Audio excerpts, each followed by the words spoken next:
Earlier in the year, I said that the basic families were going to be like building blocks that you'd use to do more complicated things, and the time has come to use those building blocks. So I wanted to walk you through the kind of thinking that you'd use to design a curve. You have a shape that you want to make. How would you design a parametric set of equations that trace out that path? So I think the first step is to remember that you're trying to describe the horizontal and the vertical motions separately. So I would try and make a graph of what do each of those motions look like by themselves. For the horizontal position, it looks like it's going to start at 4. Well, let's imagine that we're starting up here at time 0 and ending down here at time. It's up to you. You can make the timings whatever you want. But let's say we're going to go time 0 down here to time 10. So it looks like the horizontal position starts at 4, gets a little bit larger, goes back to 4, gets a little bit smaller, and goes back to 4 again. So it's going to look like this. 4, a little larger, back to 4, little smaller, back to 4. Okay, the vertical position looks like it's just going down, perhaps at a constant rate. It's up to you, again, some of the timing information. But it looks like maybe, let's say it's starting at 10, and then going down to 0. So over that same amount of time, it's just a line that goes from 10, and then we said it's taking 10 seconds, so it goes down to 10 there. Okay, so now we're in a good position to start describing equations. So this one seems easiest. It starts with a y-intercept of 10 and ends at an x-intercept of 10. So this is really just the line y equals negative x plus 10. If we were going to describe this graph. But remember, this graph is supposed to describe the y position as a function of time. So instead of using the variables y and x, I'm going to rewrite it this way. The y position as a function of time equals negative t plus 10. So we've already got half of the parametric description.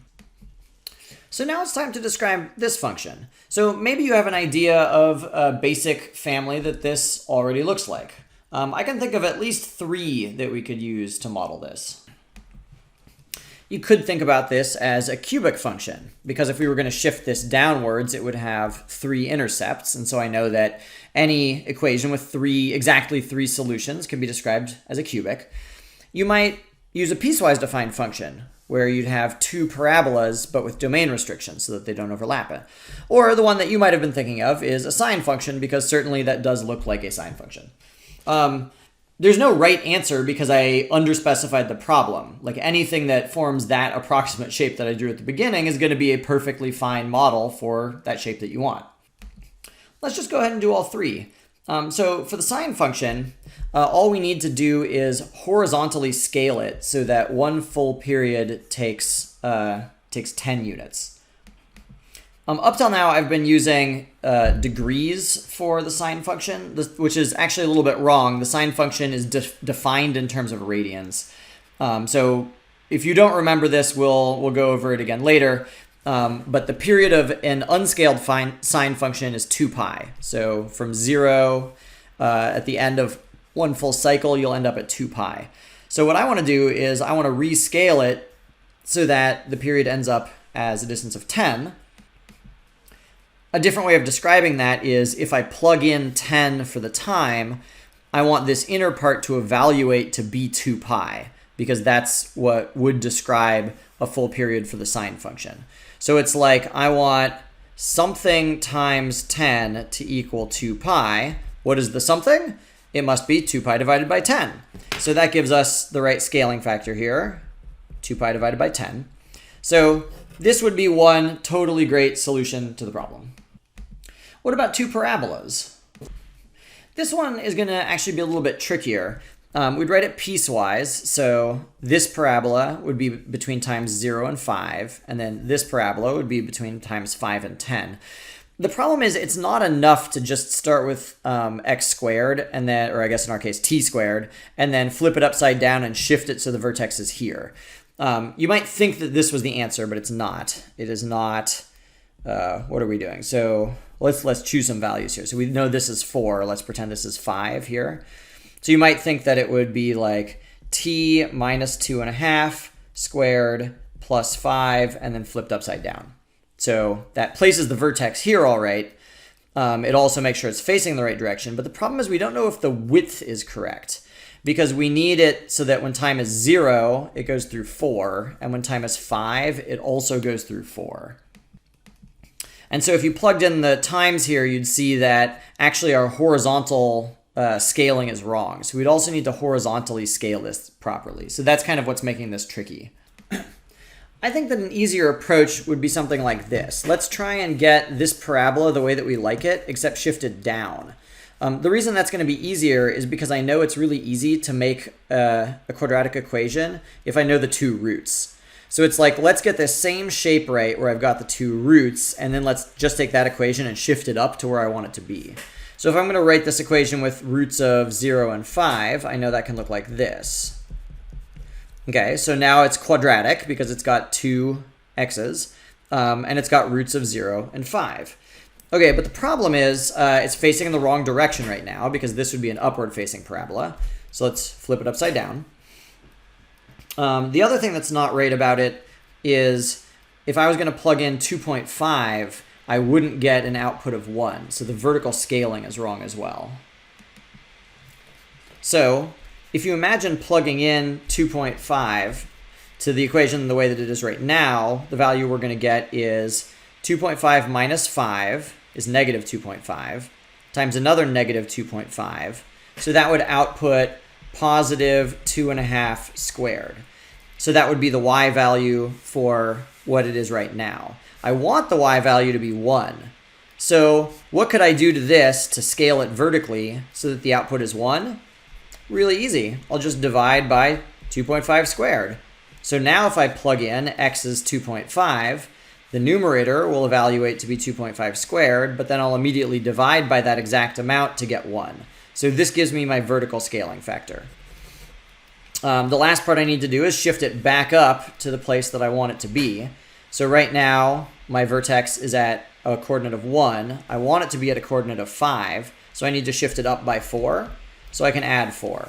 So you can see it's sort of like an incremental process, and I expect that all of that may feel kind of new to you, but I just want to illustrate kind of the flexibility that you have in your thinking if you are familiar with kind of all of the basic facts. And again, that's what makes this course different than last year. Last year, you just learned the basic facts because this year, all the basic facts connect together, and if you have them ready in your mind, you can link them together to build whatever you want to build. So the equation that we ended with here was what? It was negative t times t minus 2.5 divided by 2.5 squared. Oops. Plus 4 on the outside. All right, so that describes this parabola. You can probably imagine doing the same process for this parabola. We know that actually the scaling factors should all be the same because this one is the same overall shape. It's just in a different position. But I'll let you come up with this one if you want to. Okay, so what about a cubic? Let's use the same overall approach. I'm going to write the cubic as if it's been shifted down by 4. Because remember, this is at 4. The midline is at 4. So could I make an equation that looks like this? And the answer is yes, very easily. So all of the linear factors would be an intercept at 0, an intercept at 2.5, and this is 5 and this is 10, isn't it? So this would be an intercept at 5 and an intercept at 10. So I know it's a cubic because I've got all 3 roots there, and it's going to give me an x cubed if I multiply it all out. So now all I need to do is take that same shape and, is it facing in the right direction, though, is the question. Let's just test the end behavior real quick. So if I plug in a very large value, I should get something positive because it should be up here. Is that true? I plug in 1,000, I get positive, positive, positive. Okay, so it's facing in the right direction. What was I saying? Okay, so now we need to shift it all up by 4. So I'll just add 4 on the outside, and that shifts it. Okay, so that one turned out to be a lot easier than the quadratic. Let's rewrite it using the correct t variable now. All right, so what's the point? I have 2 points. One point was that the way that you design your curve is by thinking of the x and the y separately. And then once you have a graph of just x as a function of time, for example, then you can use the families of functions you know to try and describe that graph. And that'll be the rest of your parametric equation. A different point is, open up your, think more flexibly about the problems. If you see a shape like this, there's nothing that says that it has to be a sine function. It could be lots of things. But if you start on something that seems like a good idea, like quadratics seem really simple because we're so familiar with them. But this actually turned out to be the most difficult of the three to execute. So don't get bogged down in a solution approach that you could like spend the whole period on and not get anywhere. If it seems like it's too difficult, back out and ask yourself, is there another thing that would also work that will work out more simply? And you might not be able to tell in advance. You might have to take a few steps in that direction before you can tell, wow, this is really easy, or wow, this is way harder than I thought. You will, in the very near future, be doing a task that involves constructing your own parametric equations. So this will be a good thing to practice.